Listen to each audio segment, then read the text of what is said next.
So hello everyone, welcome again to live session of Manolaw classes. I'm Dinesh Kumar and I'm former assistant professor of law at Campus Law Center Law Faculty, Delhi University, and presently I'm working as an academic head of Manolaw classes. So dear students, in today's session I will discuss with you the Hindu newspaper of 22 February 2022. In this newspaper I will discuss with you some of the most important news from your examination point of view. Now we come to the first important news on the first page, that is the fundamental duties must be enforced. So this is the important news from your examination point of view. So a petition has been filed in the Honorable Supreme Court by the petitioner, and in this petition the petitioner has sought the intervention of the apex court that the fundamental duty should be enforceable, or it must be enforceable. So now we will understand something about or some concept about the fundamental duties. So dear students, in our Constitution of India, Article 51A and Part 4A deals with the fundamental duties. At present there are 11 fundamental duties. These fundamental duties were added by way of 42nd Constitutional Amendment. These were added by the 42nd Constitutional Amendment Act 1976. Now, this amendment added 10 fundamental duties, and 11th fundamental duty was added by 86th Constitutional Amendment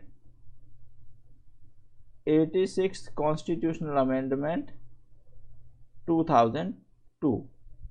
So you must be aware about the fundamental duties. It is very important from your examination point of view. So you should read Article 51A of Constitution of India, and I'm telling some of the important duties. So this 11th fundamental duty that has been provided under 51A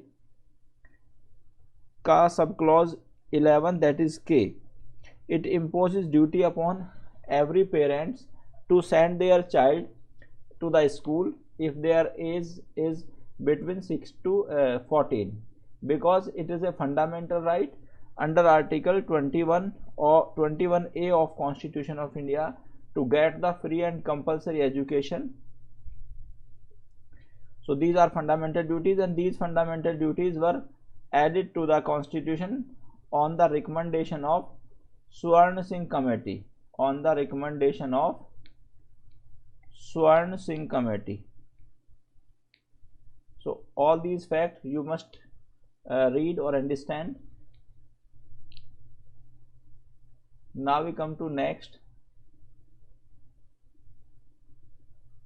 Now the second news is regarding center denied more time in marital rape.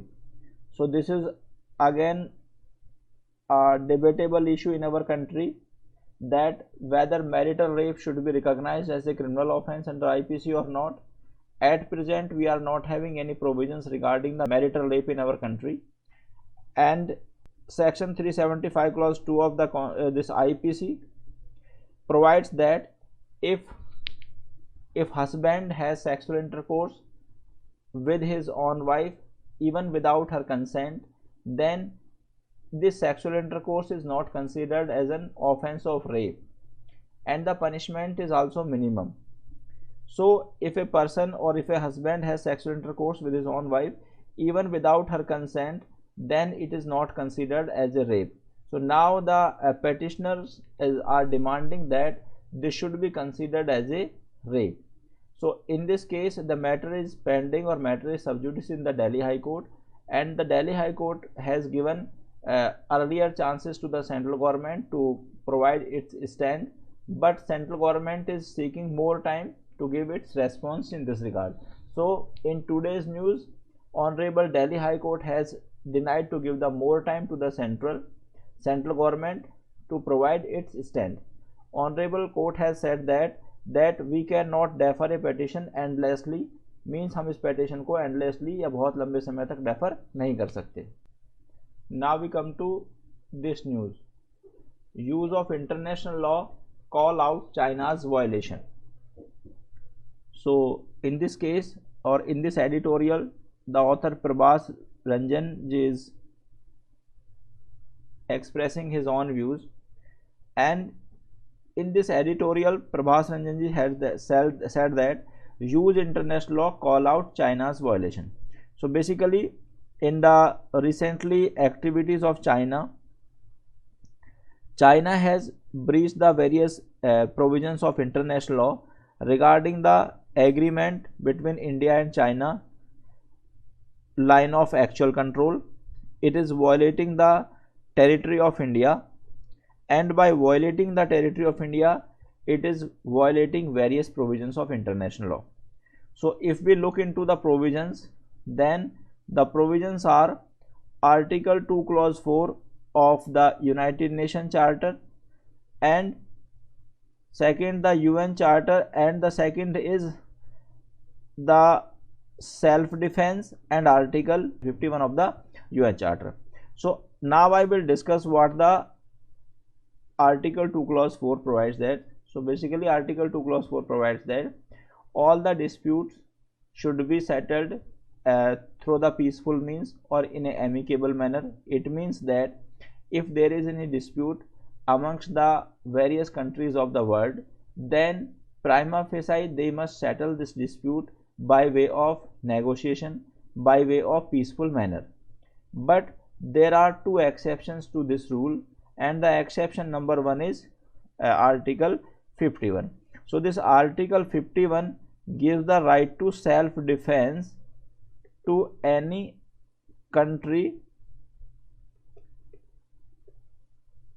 in the case of attack. So it gives the right to self-defense to any country in the case of attack, or we can say that aggression. So aggression means when one country has the reasonable apprehension that other country may attack on that country or on the first country, then the country which has the reasonable apprehension that it may be attacked has the right to take every action in the exercise of its self-defense. So it can take any action in the exercise of right to self-defense, and when that country will take any action as a right of self-defense, then it will immediately inform this situation to the Security Council, whose primary responsibility is to maintain law and order in the international level or maintain the peace at the international level, and then such country who has taken action in its right to private defense will be guided according to the directions of the Security Council. And second is the Chapter 7 of the UN Charter, which gives the right to Security Council that if any country is creating such activities which are dangerous to the international peace and security, then Security Council has the power to take action against such country. And Chapter 7 of this UN Charter provides that under this Chapter 7, Security Council can even attack on that country or can take any other military action against such country. So dear students, this information is very important from your examination point of view, and whatever I have told you, you may get a passage based upon this information. Now we come to this news: Pegasus plea listed for tomorrow. So basically, first of all, you should understand what is the meaning of this term Pegasus. What is this?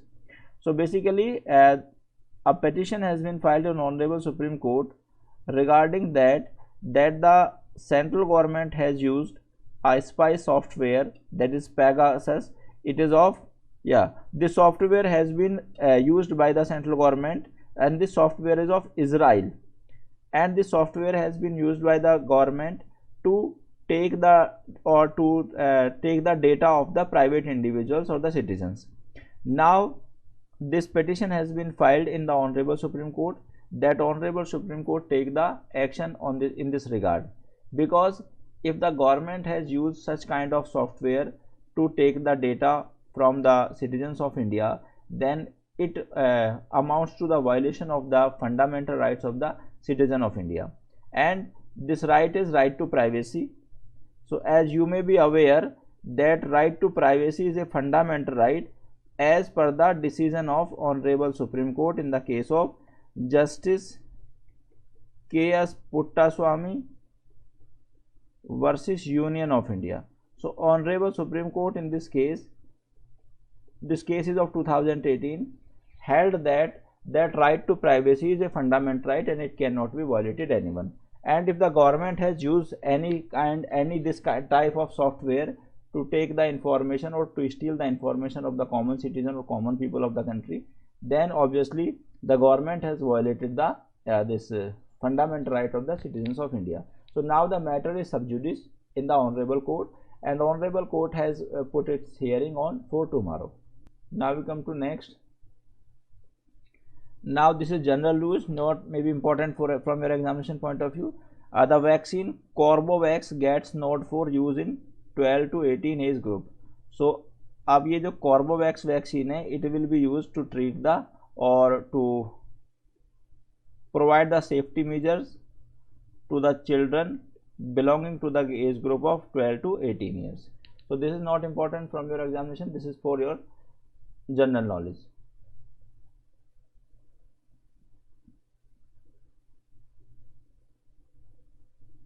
Now we come to this news.